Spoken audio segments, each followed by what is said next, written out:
piores cavadinhas de todos os tempos da história do futebol. Tem uma opinião, porque Cacá? Muita gente procurou comparação com essa cavadinha. A única comparação possível, aliás, é patética homenagem a Pato, né? Vem daí a expressão patética de Alexandre Pato.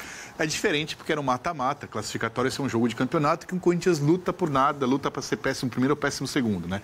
Mas enfim, não era um jogo eliminatório. Mas assim, eu tenho uma opinião que é popular, outras pessoas, outras não, e eu falo sempre uma coisa, algumas coisas na vida, quando você toma atitude, você tem que garantir. Eu acho do futebol o cara errar pênalti. O gol que ele perdeu, o pênalti que ele bateu contra o Palmeiras e perdeu é do futebol. Bateu mal, o Everton pegou, assim, faz parte do futebol. Isso aí é circo, é palhaçada, eu acho inaceitável, indesculpável, porque futebol não é tênis. Se você joga tênis, você faz o circo que você quiser, se você ganha, ganha você, se você perder, perde você. Você está representando ali, primeiro, 10 colegas em campo, mais 11 no banco, mais 30 milhões em casa, mais 40 mil na arquibancada. Você não tem o direito de chamar para si um circo desse. E não tem nada que deixe isso. Se fizer, eu aplaudo. Lógico, se fazer o gol, eu vou reclamar. Mas, assim, ao tomar essa atitude, você se obriga a fazer o gol. Fora que não é inteligente. Um cara que não faz gol desde maio, que a torcida abraçou. Quando nós, da imprensa, cornetávamos o Yuri Alberto, a torcida nunca deixou de aplaudir ele. Sempre teve apoio da torcida. E foi uma atitude absolutamente ridícula. Vamos pensar com a cabeça dele na hora ali. O Corinthians não tinha Garro, não tinha Memphis, não tinha outros jogadores que poderiam bater. Não, ele é o batedor oficial, mas contentou. Sabendo que o Rossi, na véspera, no jogo da semana passada, catou 2, e é um catador de pênalti, ele deve ter pensado, bom, eu vou tentar inventar alguma coisa aqui, só que dá para pôr de novo, Chiquinho, uma vez mais? Por favor. E depois da sequência vamos colocar Kleber, tira o Kaká aqui e põe o Miguel de Paiva Neto para ele levantar a Legião da Boa Vontade. Não tem não, pelo amor de Deus. Que na sequência a gente vai colocar o pupurri das piores cavadinhas de todos os tempos. No caso do Memphis, ele ainda faz o movimento, faz a batida certa. Porque se cai um pouquinho mais o Walter ali, ele não pega. No caso do Rossi, ele pegou 2 pênaltis no meio de semana do lado direito. E ele cai para o lado direito. Então, faltou um pouco de observação por parte do Yuri, que ele estava caindo, os últimos 2 pênaltis ele cai para o lado direito e faz a defesa.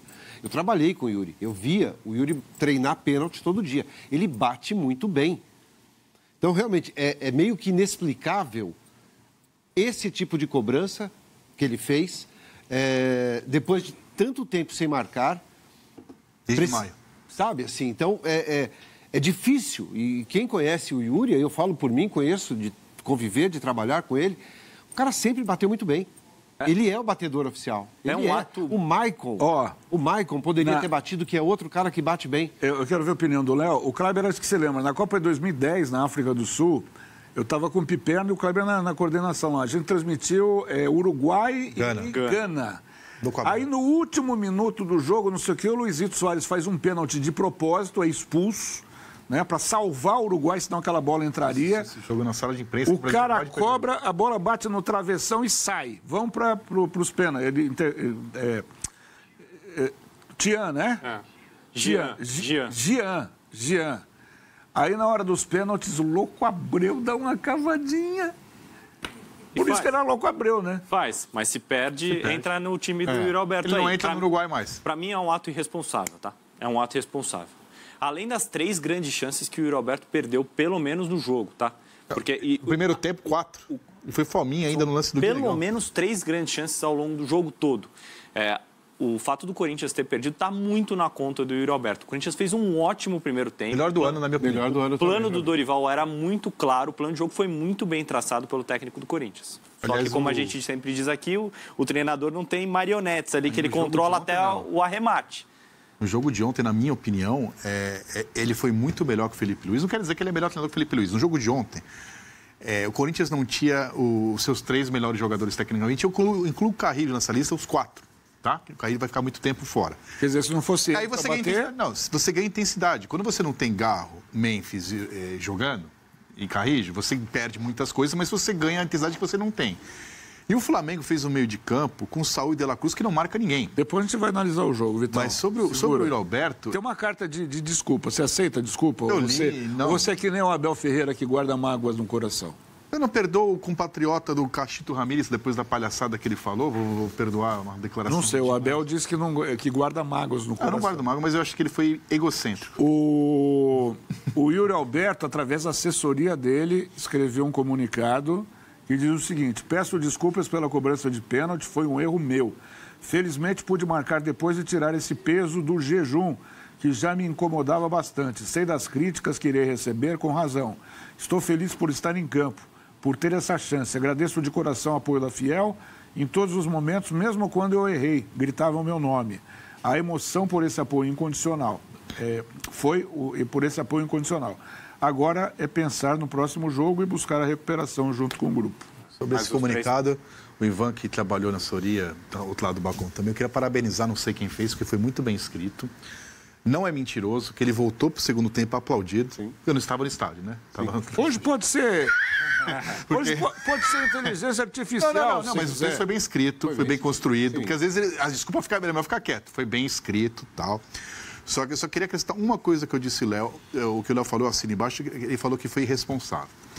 Eu concordo, mas eu acho que, além de responsável, ele foi egocêntrico e individualista. Sim. No esporte coletivo. Verdade. Porque a única diferença disso é você chamar para si. E ele não é. Não é. Uma coisa que o corintiano gosta do Yuri Alberto, e agora eu vou falar com o juiz, e também como torcedor que sou, qualquer pessoa que faz gol no Corinthians, ou ele está no banco, está machucado, ele comemora como se estivesse na arquibancada. Não é aquele cara que só comemora o gol dele. Isso é uma coisa que chama a atenção. Ó, o Yuri Alberto não fez o gol, o cara é centroavante e vibrou com o gol do Mateuzinho. Ele vibrou com o gol do Bidu. Isso é uma coisa que a torcida gosta. E no jogo de ontem ele foi extremamente fominho, o jogo inteiro, perdeu o gol, jogou mal. E nesse lance ele quis um protagonismo, não do time. O Corinthians queria ganhar o jogo e fazer o gol. Ele quis ser uma estrela onde não cabia, assim. A cavadinha, para mim, só tem essa análise. Não tem uma segunda análise. Você tentou justificar de forma técnica. Eu não consigo ver vantagem técnica na cavadinha. Eu só consigo ver uma vantagem egocêntrica. Agora, ele pediu desculpa, não é para jogar pedra, bater em ninguém, mas eu acho que o que ele fez foi... Existem erros culposos e dolosos. Isso é um erro doloso, foi intencional. Ele teve a intenção de fazer aquilo e fez. Então... assumiu o risco. Sendo que o lance que origina o pênalti, como o Kaká trouxe, já é um gol perdido pelo Yuri. Perdido. Ele para mim, de forma inexplicável, ele leva a bola para a perna esquerda, que não é a perna dominante dele, chuta a bola mascada, ela vai toda torta para o gol do Rossi, e depois o Bidon acaba sofrendo um pênalti. Então, foi uma atuação bem abaixo do Yuri Alberto, se espera muito mais do centroavante do Corinthians, que é um cara solidário, né, como trouxe o Vitão. Quando os jogadores mais refinados tecnicamente do Corinthians estão à disposição, caso do Memphis, caso do Garro, é muitas vezes o Yuri que se desdobra para compensar a falta de ritmo sem a bola que Garro e Memphis, por exemplo, não tem.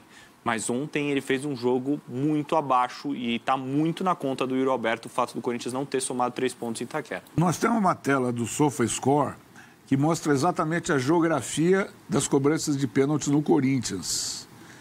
Então, se você vira o gol de frente, do lado esquerdo, olha lá, uma chance e um gol, né? Aí você tem... no meio do gol, nenhum pênalti convertido. Um gol e uma chance. Essa foi do Memphis contra o Mirassol, que ele cavou no meio e o goleiro pegou. E o Yuri Alberto conseguiu bater um pênalti cavadinho ali no meio do gol embaixo, quase praticamente rasteiro. E aquele perdido do lado direito baixo foi contra o Palmeiras, que o Yuri Alberto chutou mal, o Everton pegou, o que é do futebol, diferentemente de ontem. Então são 6 cobrados, 2 convertidos, conversão de 33%. Vamos combinar que é muito pouco, né, Ivan? Muito pouco. Não, é absurdo esse número. Você não pode ter 6 oportunidades em cobrança de pênalti e converter apenas 2. Sendo que 2 foi perdido por palhaçada. Exato. Exatamente. 2 pênaltis perdidos. Não é que bateu na trave. Exato, porque existem pênaltis e pênaltis. O goleiro está ali para pegar.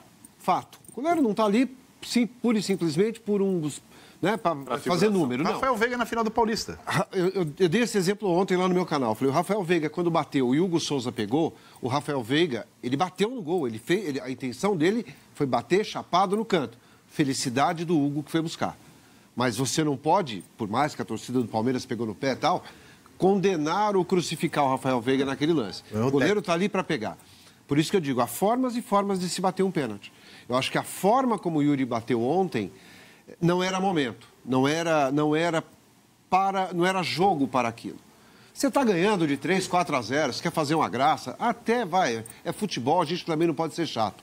Mas num jogo em que está 0-0, que o Corinthians vem de derrota para o Sport, não vencia em casa há 6 jogos, ontem completou 7. Desde o jogo do Santos em maio. Desde o jogo do Santos em maio. Então, assim... Era o líder do campeonato do outro lado. Era o líder do campeonato. Então, assim, é um conjunto ali de fatores que te obriga a ter um pouco mais de seriedade nesse momento.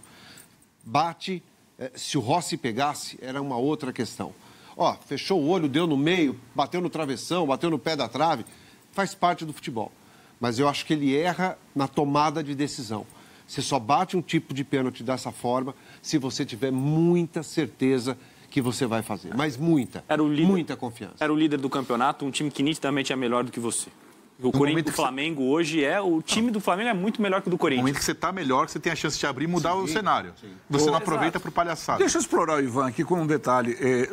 Repórter não consegue ver treino mais, né? E você, como assessor de imprensa na época do Corinthians, tinha o privilégio de estar lá dentro. O que você via que a gente não conseguia mais ver? Por exemplo, o time treinava pênalti, costuma treinar além do tempo. Tem jogador que fala assim, pode todo mundo ir embora que eu vou ficar batendo falta aqui. Porque repórter não consegue ver mais treino. A gente não tem mais esse... Hoje não se faz mais isso, não é mais aberto. Às vezes se abre ali 15 minutos, o aquecimento e tal, só para falar que a imprensa teve alguma oportunidade de fazer imagem. Mas o treino em si, e eu me lembro muito bem, por exemplo, do Antônio Oliveira, com o Mano, eles falavam, libera ali. Então, libera 15 minutos, tal, acabou 15 minutos, tal. Mas a galera treina, cobra pênalti, finaliza. Absolutamente, é muito trabalho. E aqui eu não estou, se não tivesse hoje, eu não estou mais no clube, eu falaria. Mas não, existe trabalho, existe tudo isso. E a questão de cobrança de falta, o Romero é um cara que bate falta muito bem. Aí... Tudo bem, alguém pode falar, mas no jogo não faz. Aí eu não tenho como responder isso. Então, mas as decisões do técnico, do corpo técnico... palhaçada contra o Botafogo. Essas decisões não te pegavam como repórter que você foi brilhante antigamente, que você também exigia, gostaria de ficar mais tempo, queria ver o treino, não sei o quê, como todos. Sim. Isso não te pegava um pouco? Vamos deixar mais o pessoal trabalhar, ceder mais tempo para que a imprensa possa ver um pouquinho do treino. Você sabe que eu sou do tempo, a gente estava lembrando do Paulo Soares aqui, o Osmar Santos, quando dirigia as rádios, principalmente a Globo, ele mandava um comentarista para cada treino. Então, no final de semana, até Corinthians e Palmeiras, o Carlos Aimar ia para um treino e o Loureiro Júnior ia para outro. Eles podiam ver, para depois falar, olha, o Palmeiras está treinando isso que o Léo faz aqui. Eles contavam para as pessoas. Aí foi fechando,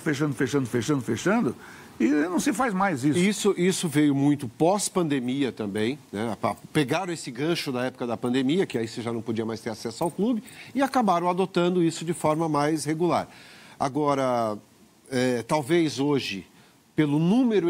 a gente lembra, Cacá, de ir a treino e acompanhar o treino inteiro, mas era um número muito mais limitado de jornalistas. Hoje em dia, você abre uma entrevista coletiva, tem 70 pessoas, são 60 influenciadores e 10 jornalistas. Então, o clube, e eu te falo aí pelo Corinthians hoje, porque trabalhei lá e acompanhei isso, eles procuram fechar um pouco, porque é muita gente.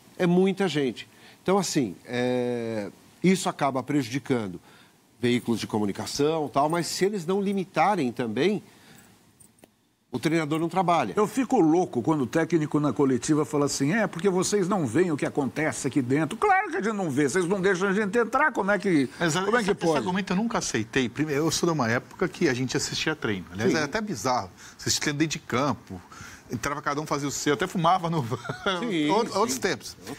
Mas assim, é que nem visite a cozinha. Eu não preciso visitar cozinha nenhuma. A hora que chegar a comida no prato, se a comida tá boa ou não.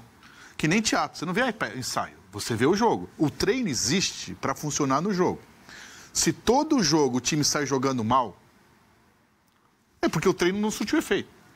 Óbvio que se você vê o treino que eu assisti, eu acompanhei como jornalista setorista por muito tempo, Luxemburgo, Tite, Parreira. O Parreira foi o cara que eu mais gostei de acompanhar em 2002, foi uma temporada inteira, que eu ia para o jogo, a gente ia todos os jogos, não tinha tanto pay-per-view, então o jornal viajava, que o jeito de ver o jogo era você ver o jogo mesmo, não tinha tanta TV. O Parreira, você via o treino na semana, e era uma época um pouco diferente, que tinha mais coletivos do que hoje, além de outros trabalhos. Você ia para o estádio, você sabia exatamente como o time ia jogar. Era aquele time do melhor esquerdo do mundo, Kleber, Gil, Ricardinho, Fabrício no meio. E você sabia como estava o primeiro tempo, quem ia entrar no segundo tempo. As opções que o cara treinou, assim.